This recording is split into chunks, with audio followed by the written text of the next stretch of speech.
ଅଭିନେତାର ବନିଲେ ରାଜନେତା।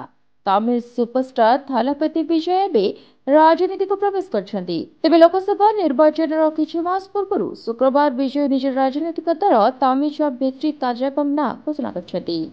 ଅଭିନେତା ବିଜୟଙ୍କର ତାମିଲନାଡୁ ଏବଂ କେରଳରେ ବିପୁଳ ପ୍ରଶଂସକ ଅଛନ୍ତି। ତେବେ ବିଭିନ୍ନ ଜନକଲ୍ୟାଣ କାର୍ଯ୍ୟରେ ସମ୍ପୃକ୍ତ ବି ଅଛନ୍ତି ବିଜୟ।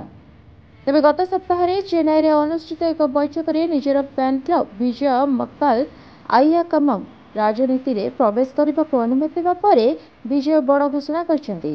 ତେବେ ବିଜୟ ଦେଇଥିବା ବିବୃତିରେ ସେ କହିଛନ୍ତି, ଆମ ଦଳ ତାମିଜ ବ୍ୟକ୍ତି କାର୍ଯ୍ୟକ୍ରମକୁ ପଞ୍ଜୀକରଣ କରିବା ପାଇଁ ଆମେ ଶୁକ୍ରବାର ନିର୍ବାଚନ କମିଶନଙ୍କ ନିକଟରେ ଆବେଦନ କରିଛୁ। ଆସନ୍ତା 2024 ବିଧାନସଭା ନିର୍ବାଚନରେ ପ୍ରତିଦ୍ୱନ୍ଦ୍ୱିତା କରିବା ଏବଂ ଜିତିବା ଏବଂ ମୌଳିକ ରାଜନୈତିକ ପରିବର୍ତ୍ତନ ଆଣିବା ଆମର ଲକ୍ଷ୍ୟ, ଯାହା ଲୋକମାନେ ଚାହୁଁଛନ୍ତି। Bureau report, news of India.